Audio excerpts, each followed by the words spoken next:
Hello and welcome to another High Performance Leadership Masterclass, where we help business leaders, entrepreneurs, and executives like you to maximize your potential and master success. I'm Marq Neasman, and we are in section 5 now, episode 5 now, of a 6-episode series going through the impact method.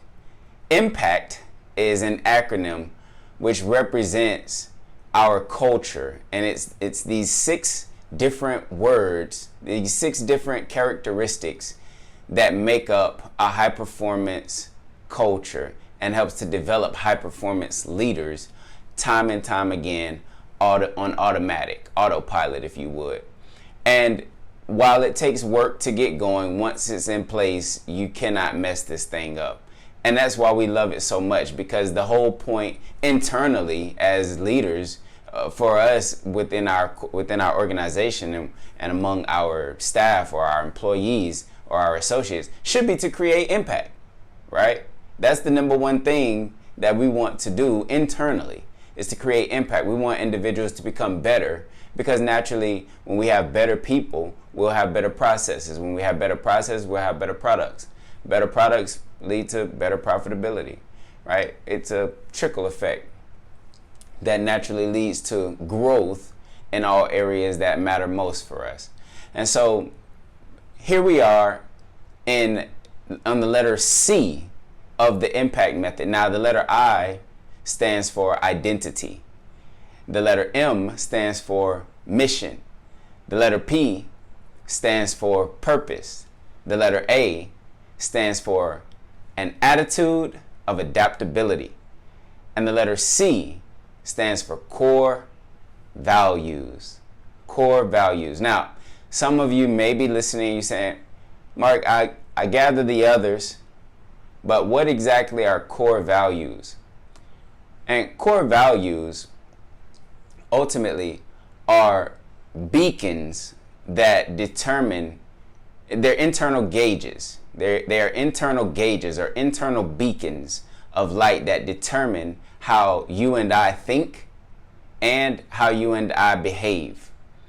These elements are what dictate what choices we make on a day-to-day basis, how we do what we do. And they're really coming from our soul or from our heart or our intuition in determining what it is that we choose to do, right? And so when we say, well, why are these core values important? Core values are important because here's the raw reality of life. And it's whether you're a husband, a father, a wife, a mother, or a business leader, an entrepreneur like yourself. We cannot control people. You actually have control over everything else. You can control an animal, you can lord over land. You cannot control people. And so it always makes my skin curl back a little bit, raise the hairs on my arm raise, whenever I hear someone say, manage people. There's no such thing. It doesn't exist. It's impossible to manage people, right? You can manage resources. You can manage real estate. You can manage an inventory. You can manage a project. You can manage a process. You cannot manage people. You can mentor. You can guide. You can lead, you can coach, you can even train people. But you cannot control or manage people. Whenever someone tries to manage people, it's interpreted as micromanagement. And micromanagement is a direct signifier that there is no trust. And so the last thing you want to come across as is an individual that does not trust your employees. And we'll find out more about that letter. That's a hint to what the letter T is in the impact method. Because without trust, you have nothing. There's nothing at all without trust. And as the leader, believe it or not, you must give trust first. You must give trust first. And so when we consider this fact that we cannot control people, this truth that we cannot control people, if we can resonate there, if we can be on one accord there, then this impact method makes for an amazing opportunity to create consensual guidance or consensual leadership throughout your organization. There are two types of leaders. You have one that's known as a boss and the other who's known as a servant.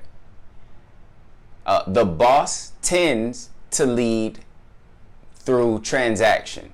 That means they feel that, hey, if I pay you, then you should do what I tell you to do. And this is a huge discrepancy right now in the workplace, and one that I stand boldly against. You see, actually, I agree with the other form of leadership, the servant. And what the servant says is if I hire you, I actually work for you. You see, as a servant, I only focus on hiring pros because pros get paid. And so if a person is a pro is an individual that is able to do something at least 80% or better than anyone else in the marketplace. If you're able to deliver at an 80% rate or higher, then you're considered a pro. And pros get paid. Now, if a person is not a pro, then they are still an amateur and they don't deserve to be paid, at least not within our organizational framework. But if that person is a pro and they are able to deliver on what it is that we're asking them to do, then at that point, it's my job as the leader to step back and allow that individual to become the expert in that field, to become the expert in that craft or in that process, whatever it may be. And at that point, it's my job to make sure that that individual has the resources, that individual has the knowledge base, they have the understanding to deliver on exactly what it is that they're supposed to be doing. It's my job to get out of their way. It's my job to just serve them and ask what it is that they need and how can I help them.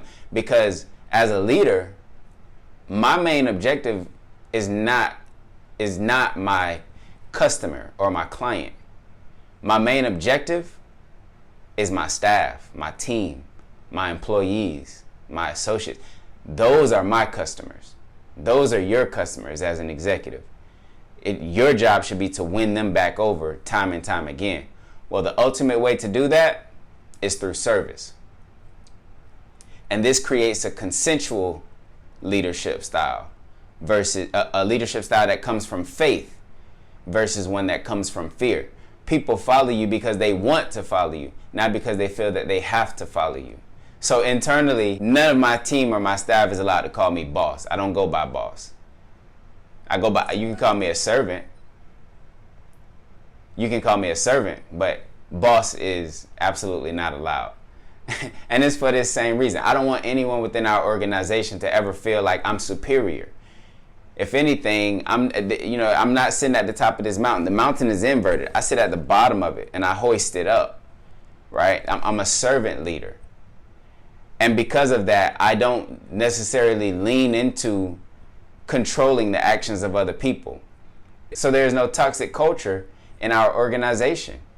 Everyone feels free and everyone feels empowered to do exactly what it is that they aspire to do. And I believe that's the best situation that I can put my team, my staff in. And I believe that that's ultimately the job of us as entrepreneurs, as business leaders, and as executives. So how do we do this? How do we make this practical? All right, we're kind of lofty right now in our thought process, but how do we make this practical? And the simple way to make this practical is I want you to get with your leadership team or your board, whoever it may be, and I want you to uncover anywhere between 3 and 6 words that are what we call power words. And these power words signify the inner core of your being. They signify who you are at the inner core of your being. A few guidelines around this. These words should not have anything to do with your industry. They should not have anything to do with what you sell or what you produce. They should only speak to who you are. So that means that these words could be literally put in any organization, and they would matter. They would resonate deeply. Okay? These words are words like, for us, leadership, right? Words like service, words like professional excellence. These are 3 of the 6 core values that make up our organization. And these are words that you can find in literally any organization. It doesn't matter whether it's tech or aerospace or whatever the case, right? They're all there. Okay? And that should be the same thing for you. It should not matter what industry you're in. These just make up who you are as an individual. Now, you say, well, how do I choose the core values? It's going to trickle downhill from you anyway. The decisions that you make right now and the thoughts that you have right now, the belief system that you have right now is your core values. So it's being activated whether you are aware of it or not. You say, well, if you don't know what to choose, if you don't know what to do, then I say get your team involved in this. Okay? Get your team involved, because the more that you can create buy-in within your organization behind these core values, the more they'll take ownership. Right? And the more it becomes theirs. And then the faster that they'll actually implement them. You'll actually have to go through the work of making these core values applicable within every framework of your organization. And if you're saying, hey, Mark, I don't even know where to begin to do that, that's why you reach out to us. There's a link below. You'll be able to click it and get some help in order to make sure that the impact method becomes your new core value and your culture system that helps to make sure that you breed high performance leaders time and time again.